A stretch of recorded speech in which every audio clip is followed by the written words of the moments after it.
where you were? Lieutenant, Washington City Police Department. Kory, can you kind of talk us through last night to right now? Yep. What else transpired for everybody here in the county? So at approximately 7:03 p.m. last night, our dispatch center received a shots fired call at a local address in Washington City. Upon arrival to that residence, officers made entry into the home, at which point when they entered, they did find 2 adults inside that were deceased from apparent gunshot wounds. 1 male, 1 female. Further investigation into the house led to no suspects on scene. Throughout our investigation, we were able to identify a suspect as Colin Bailey, that is a transitioning male to a female. So she goes by Mia. And so at that point, we know she left the area in a yellow Hyundai, a yellow Kia Soul.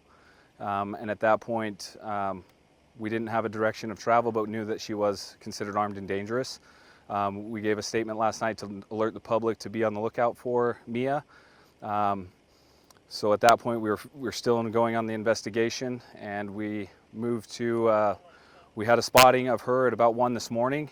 We set up containment in the area in St. George City. St. George City did send out some employee or citizen notifications to alert the citizens, hey, shelter in place, be safe, be vigilant to what's going on around you. Don't come outside in the area that we were. At that point, we weren't able to locate her due to darkness, thick shrubbery, and things of that nature. So as we started to clear that, started to become daylight, we had more citizens waking up, seeing the information that was posted last night. We were starting getting calls all over the county in reference to the vehicle and possible sightings of Mia.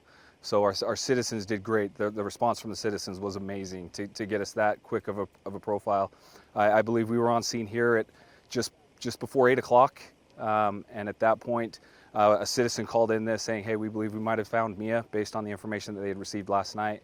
At that point, St. George PD, Washington City, Adult Probation and Parole, U.S. Marshal Service, multiple agencies responded to this area.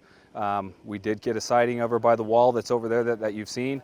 And at that point, we started our negotiations tactics with Mia.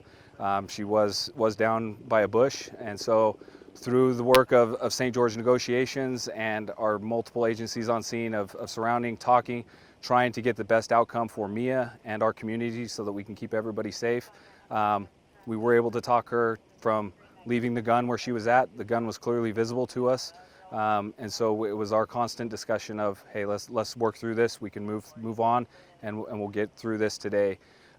Mia complied with what we were asking, set the gun down, was able to get up and walk over to our officers that were able to take her into custody. So at this point, she has been placed under arrest. Multiple charges will be coming. Those at this point, you'll figure those out when we charge her. We have multiple. Obviously, double homicide will be the 2 main ones. And so at this point, all public safety alerts have been lifted. The shelters in place can be removed, and they have been by St. George PD. And so that way, everybody in our neighborhoods and our communities can go back to their normal day-to-day lives, and hopefully we can all move on from this tragedy that happened. Were you guys able to find the vehicle? Correct, yes, we do have the vehicle. At this point, it is still being processed for potential evidence and such as well. So yes, it looks like all things in this case are coming together. And so it's been a major collaboration with multiple agencies throughout the whole state for this. Was the vehicle found nearby? Not in this location, no, but in Washington County, correct. In Washington County, Yep. Washington City, or? No, just Washington County at this point, I yeah. heard near a gravel pit, or? I don't know that for sure yet, Sure. so that's something that I've been here on scene, but yeah. Since 8, was she near that wall right there, or was she, has yes. she been moving around? Or? No, so since we've got here, as soon as we got the call and our officers were on scene, we were able to locate where she was at. She hunkered down to the area by that wall, and that's where we started our negotiation tactics, and were able to get things rolling in that direction. I understand it was either Detective Troy who did the negotiating, or who did the negotiating, and what kind of negotiation tactics were you used? So I know St. George PD was able to have their negotiation team on site. They were the ones negotiating. I don't know specifically the officers involved, but I know they worked through several protocols of the negotiation tactics, and multiple officers took opportunities to communicate with Mia to try to get the best person and the best interaction to build that rapport with her to get this resolution that we needed. The two deceased, are they the parents of the suspect, and were they dead on arrival, basically, when you guys arrived? So at this point, that information is not going to be released. We haven't discussed with the victims' families of what information they would like released about them, and so that will be forthcoming as we go along further in the investigation.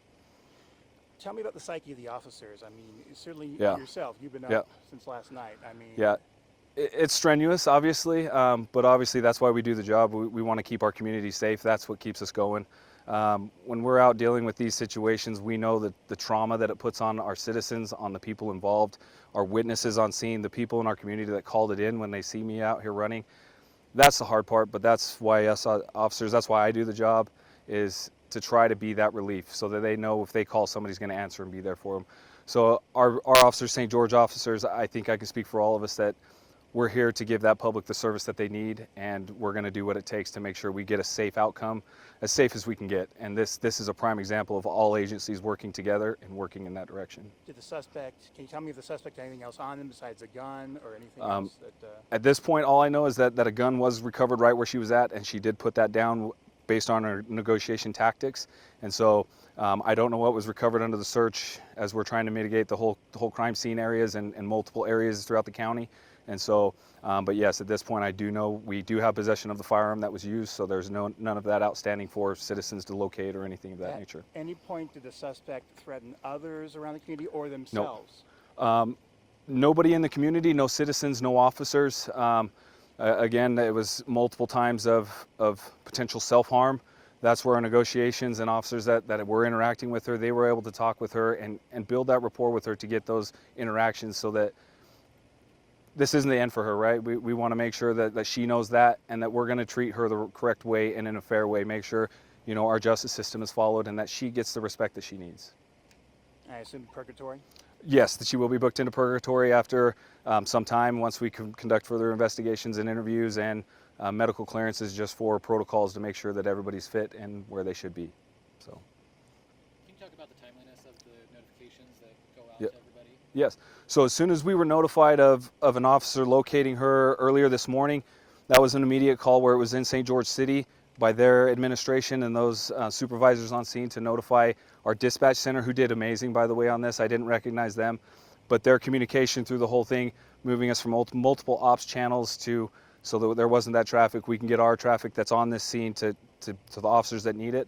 But that information went out very quick, and so we sent, I know St. George, Captain Minnick sent out multiple alerts at different time links, at different distances, so we knew at one point if she was able to move further in and along, we can make that scope wider to get those alerts out, try to update them. As soon as we figure out that we don't think she's in that same area, we lift that, still ask people to use caution, and at that point, we moved on, but that's when the rest of the community, the whole county, was calling in and letting us know, we think she might be here, we think she might be here, and every agency in the county at that point was looking in multiple areas, and it happened that this was the area that she was in, based on a citizen calling, based on our alert systems.